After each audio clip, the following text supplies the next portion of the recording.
one star is I couldn't finish it. You are not alone. I got the Kindle Oasis. I think that's really great, and I hope you do too.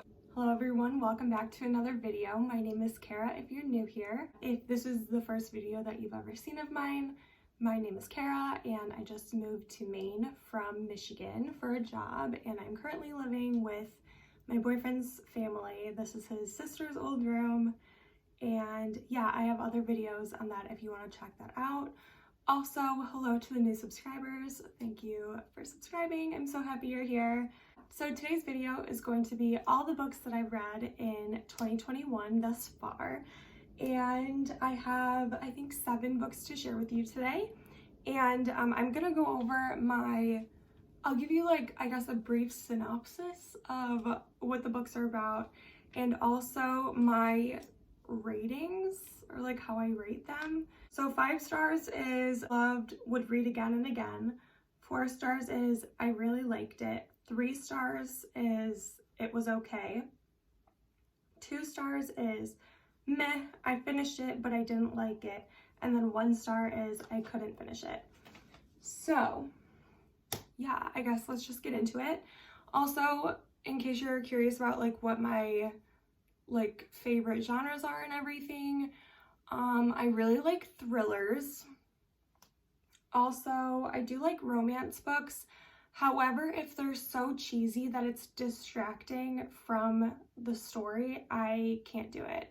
And that might be a reoccurring theme throughout this video, is if it's cheesy to the point where it's distracting, bugs me.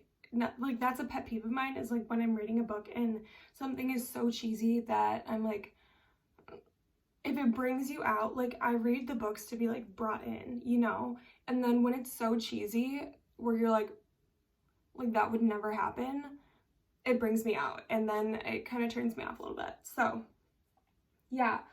Also, I like reading some memoirs, and ever since I graduated college, I wanted to start reading some of the books that were recommended to me in high school and college, some of the ones that were from the list, the AP list where they're it's 15 books and you have to pick 3 or 4.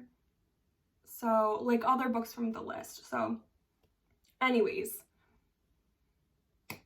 I guess we'll just get into it. So the first book of 2021 is You Are Not Alone by Greer Hendricks and Sarah Pekkanen. I don't know if that's how you say her last name, but this one is a little bit of a thriller. I can read you the inside. You probably know someone like Shay Miller. She wants to find love, but it eludes her. She wants to be fulfilled, but her job is a dead end. She wants to belong, but her life is becoming increasingly isolated. You probably don't know anyone like the Moore sisters. They have an unbreakable circle of friends. They live a life of glamour and perfection. They always get what they desire. Shay thinks she wants their life, but what they really want is hers. So this book for me was probably a 4. I really liked it. However, I'm not sure if I would read it again. The beginning was a little bit slow for me, but also maybe that's because I was trying to read it in an airport. Once I left the airport, it was a lot easier to get through. So this one everyone has talked about, everyone loves it. If you like thrillers, you'll probably like this. Also, there's no boys or romance really, so it's not really cheesy, if that interests you. I don't know. The next book I read was It Ends With Us by Colleen Hoover. I'm sure everyone has heard about this book. Everyone loves this book. I would give this one also probably 4 stars. I really liked it, but I probably wouldn't read it again. There were some parts where I was that's a little cheesy, but I'll read the back. Oh wow, that one's long. Okay. Lily hasn't always had it easy, but that's never stopped her from working hard for the life that she wants.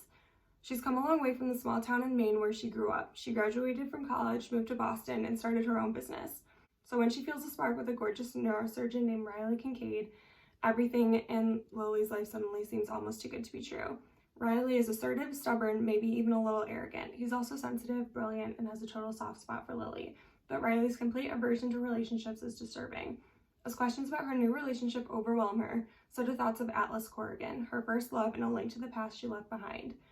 He was her kindred spirit, her protector. When Atlas suddenly reappears, everything Lily has built with Riley is threatened. Anyways, everyone has talked about this book. Everyone's read this book. If you haven't read this book, maybe you should because everyone seems to really like it. It ends with us. So the next book I'm going to talk about is The Other Wes Moore by Wes Moore. This is a memoir, and it's about how there are two men, both named Wes Moore, that grew up with similar circumstances, but how they ended up living completely different lives in the end. This one was recommended to me. This was like also one of the books that like I could have read in school, but then I didn't type of thing. So this one I will give it I feel like 3 stars is a little bit generous, but I feel like 2 stars is not enough. I'm gonna say 3 stars. I'm gonna give it 3 stars because it was a good story, I guess. However, the end seemed a little rushed to me, and it was very slow to get into and very hard, and it's not even long, and it took me so long to finish. 2 kids named Wes Moore were born blocks apart within a year of each other. Both grew up fatherless in similar Baltimore neighborhoods and had difficult childhoods. Both hung out on street corners with their crews. Both ran into trouble with the police. How then did one grow up to be a Rhodes Scholar, decorated veteran, White House fellow, and business leader, while the other ended up a convicted murderer serving a life sentence? Wes Moore, the author of this fascinating book, sets out to answer this profound question in alternating narratives that take readers from heart-wrenching losses to moments of surprising redemption. The Other Wes Moore tells the story of a generation of boys trying to find their way in a hostile world. So if you like memoirs, I would give this one a read. I did think it was okay. It's not my favorite memoir that I've ever read though. So now getting into the books that I read on my Kindle. So if you haven't seen any of my previous videos or my last video, I did get a Kindle. I got the Kindle Oasis. And I will take you through the books that I've read on that one. So the first book I read on my Kindle was Heartbones by Colleen Hoover. This one I would give probably 4 stars, maybe 3.5. I don't know. I did read it in like 24 hours, so I guess I liked it. However, it was pretty cheesy. There were definitely some bits of cheese that were pretty distracting, to be honest. So, I mean, if you like that, then that's cool, but I don't love a lot of, because it's distracting, you know? So this one says, life and a dismal last name are the only 2 things Bea's parents ever gave her. After carving her path all on her own, Bea is well on her way to bigger and better things, thanks to no one but herself. With only 2 short months separating her from the future she's built and the past she desperately wants to leave behind, an unexpected death leaves Bea with no place to go during the interim. Forced to reach out to her last resort, Bea has to spend the remainder of her summer in a peninsula in Texas with a father she barely knows. Bea's plan is to keep her head down and let the summer slip by seamlessly, but her new neighbor Samson throws a wrench in the plan. Samson and Bea have nothing in common on the surface. She comes from a life of poverty and neglect. He comes from a family of wealth and privilege. But one thing that they do have in common is that they're both drawn to sad things, which means they're drawn to each other. So, as you can probably guess, I mean, it's a little cheesy. Also, there is a little element of enemies to lovers. So, I mean, if that's what you're into, then I guess I would recommend it. However, it's not my favorite Colleen Hoover book, so I would recommend It Ends With Us and Verity over Heartbones. So the next one I have to share with you is Punk 57 by Penelope Douglas. I would give this one 3.5 stars because while I did really like it, I did not like it as much as It Ends With Us. So this one definitely was a little bit cheesy, which was distracting. This one says, we were perfect together until we met Misha. I can't help but smile at the lyrics in her letter. She misses me. In 5th grade, my teacher set us up as pen pals from a different school, thinking I was a girl with a name like Misha, and the other teacher paired me with her student Ryan. My teacher, believing Ryan was a boy like me, agreed. It didn't take long for us to figure out the mistake, and in no time at all, we were arguing about everything. The best takeout pizza, Android versus iPhone, whether or not Eminem is the greatest rapper ever. And that was the start. For the next 7 years, it was us. Her letters are always on black paper with silver writing. Sometimes there's 1 a week or 3 in a day, but I need them. We only had 3 rules. No social media, no phone numbers, no pictures. We had a good thing going. Why ruin it? Until I ran across a photo of a girl online. Name's Ryan, loves Gaia's Pizza, and worships her iPhone. What are the chances? I need to meet her. I just don't expect to hate what I find. Ryan. He hasn't written in 3 months. Something's wrong. Did he die? Get arrested? Knowing Misha, neither would be a stretch. Without him around, I'm going crazy. I need to know someone is listening. It's my own fault. I should have gotten his phone number or picture or something. He could be gone forever. Or right under my nose, and I wouldn't even know it. This one says, there's a little disclaimer at the very bottom that says Punk 57 is a standalone new adult romance. It is suitable for ages 18 plus. So if that gives you any indication, there's some steamy bits. Anyways, so that's Punk 57 by Penelope Douglas. So the last 2 books I have to share with you, I'm actually currently still reading. The first one is Regretting You by Colleen Hoover, and then the second one is The Book of Lost and Found by Lucy Foley. I'm still kind of figuring out how to use this a little bit, but maybe if I do this. So this is what Regretting You looks like, and then this is The Book of Lost and Found by Lucy Foley. And I don't know if you can tell, but I'm 43% through Regretting You and 32% through The Book of Lost and Found. The Book of Lost and Found is a little bit slow getting going, and that's kind of why I felt like maybe I needed to take a break from it and try something else. So that's why I'm reading Regretting You. If you want to know what they're about. Okay, so this is for Regretting You. Morgan Grant and her 16-year-old daughter Clara would like nothing more than to be nothing alike. Morgan is determined to prevent her daughter from making the same mistake she did. Getting pregnant and married way too young, Morgan put her own dreams on hold. Clara doesn't want to follow in her mother's footsteps. Her predictable mother doesn't have a spontaneous bone in her body.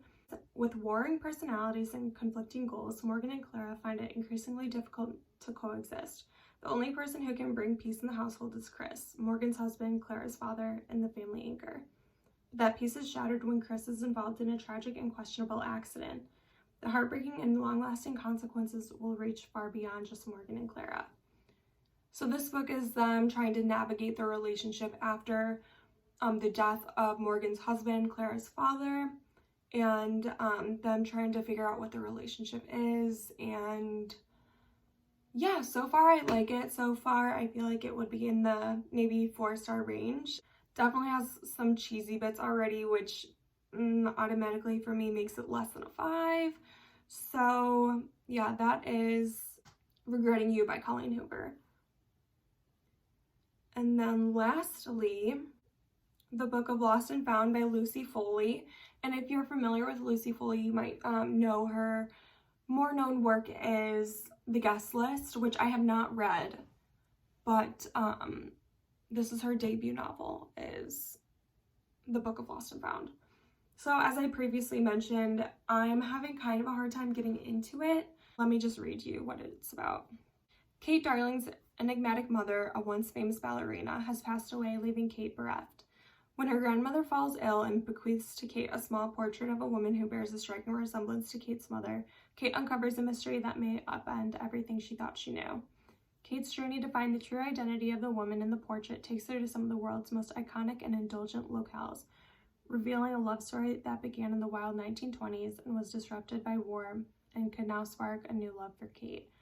Alternating between Kate's present-day hunt and voices from the past, the Book of Lost and Found casts light on family secrets and love, both lost and found. So this book kind of jumps from the 1920s to present day. So that's kind of interesting if you like books about the 20s. This book is just kind of hard for me to read because of the way that it was written.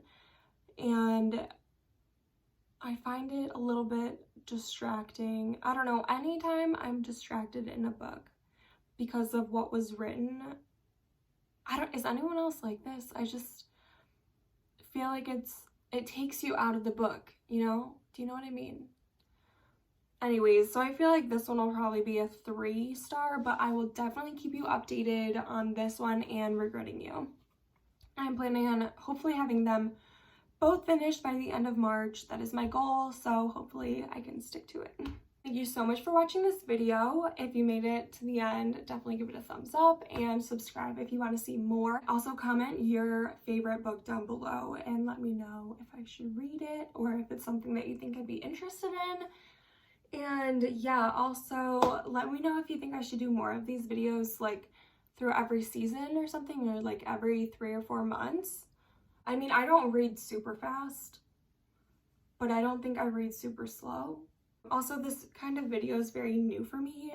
I've been watching these videos for literally so long, and I think it's so great that BookTube and I guess like because of TikTok and stuff, that people are finally getting like to share their voice, I guess. I don't know if that's what I'm trying to say, but like in the past, whenever I would look on YouTube for book recommendations, it would all be like fantasy or super cheesy romances, and like, not that there's anything wrong with that, it's just it's not what I was looking for. And I feel like now there's just so much more variety on YouTube, and I think that's really great, and I hope you do too. If there's anything else that you want to see from me, please let me know, and thank you so much for watching, and I'll see you in the next one. Bye.